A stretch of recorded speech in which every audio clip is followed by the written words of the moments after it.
Dito muna tayo, ipakita ko lang po sa inyo dahil nga po bagong suklay itong Dolomite Beach. Kahapon ay Thursday. Pag Thursday talaga, may mga viewers din po tayo na hindi nila alam na pag Thursday ay sarado po ito sa mga hindi nakakapasok. So dito sa side na to, bawal pong pumasok. Kaya nga po may harang to dito eh. Ay, aray ko.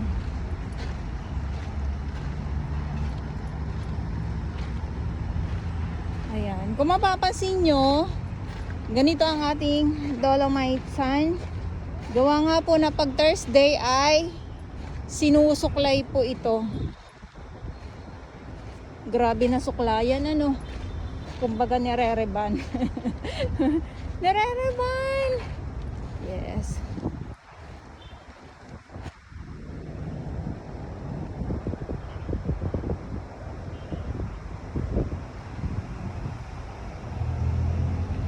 Ayan, eto yung tulay na lagi nating binabanggit sa mga nagtatanong pala, no, na kung saan banda. Dito lang po sa Ross Boulevard, gilid ng US Embassy at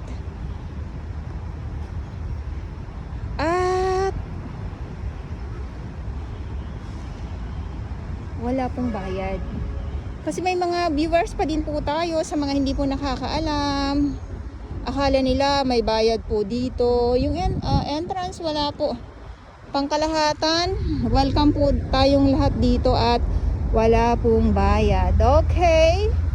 Sa mga viewers ko, lalong-lalo na sa mga baguhan, sa mga nagtatanong po, walang bayad. So for today, afternoon, ito muna yung update natin ngayon dito sa Manila Bay, Dolomite Beach.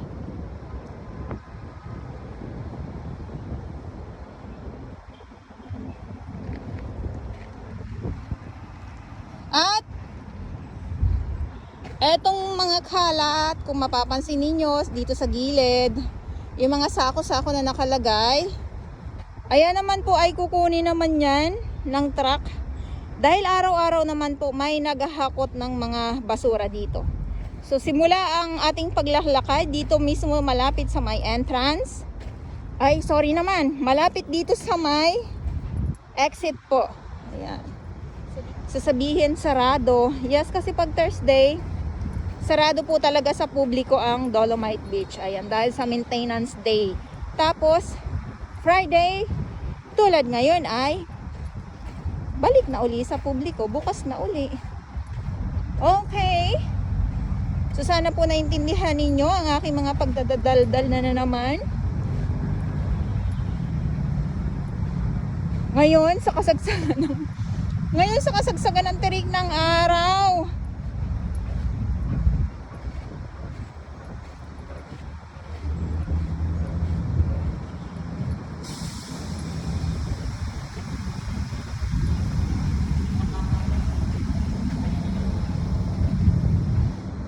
So, ito yung ating mga namamasyala. Iilan lang. Kasi syempre, ikaw ba? Ikot ko lang po. Ikaw ba, kakayanin mo pa yung ganito, nasa kasagsagan ng tirik ng araw? Kakayanin mo ba? Ay, hello!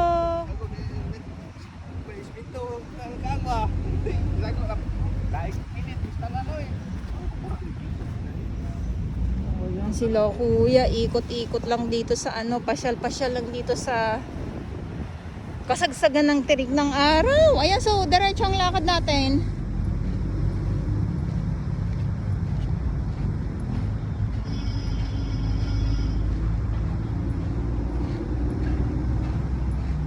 At yung banyo pala, no, so hindi pa din po siya bukas sa publiko. Sa mga nagtatanong, abang na lang po talaga tayo kung kailan ito mabubuksan. Ang galing nung namumukadkad na muli ang mga, ayan oh, yung mga bunggabilya.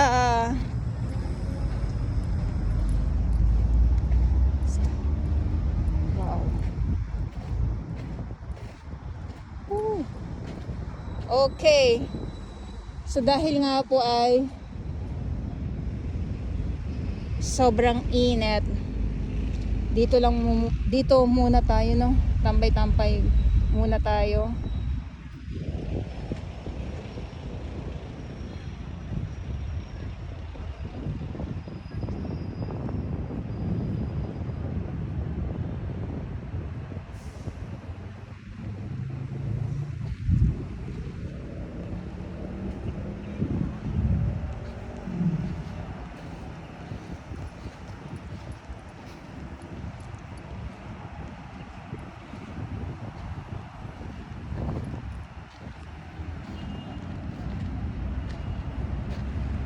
So dito tayo mismo sa pinaka entrance.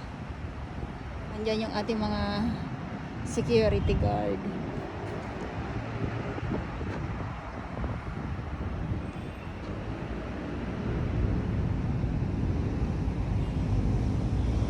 Yes. Bukod dito sa mga gumamela, dun sa kabilang dito sa sa kabilang side. At eto naman yung ating ibang mga halaman dito, no. Yeah, ito yung ilang beses ko na din po itong napapakita sa inyo.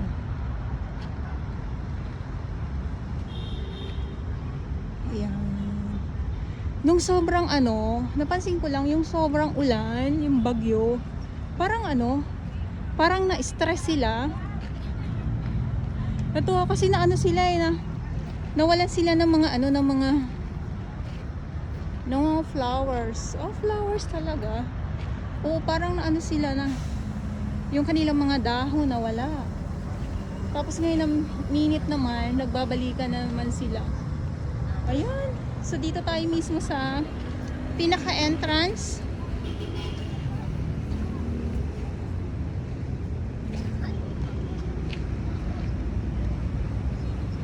Ayan. So ito yung ating entrance. Syempre yung ating mga security guard.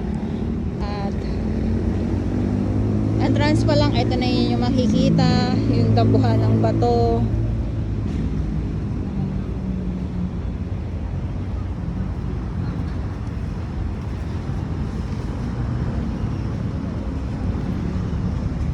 Ulit-ulitin ko man, maraming salamat po sa inyong lahat, Manila Bay Warriors, Stero Rangers ng DNR, MMDA, DPS Mandaragat at Dole Tupad, at syempre sa ating ibang mga volunteers, sa ating mga security guard na nandito. Maraming salamat. Yan, inuulit-ulit ko na lang din po para din sa aking ibang mga viewers, lalong-lalo na sa mga baguhan. Mga baguhan talaga. Yes, kasi may mga viewers tayo na mga baguhan.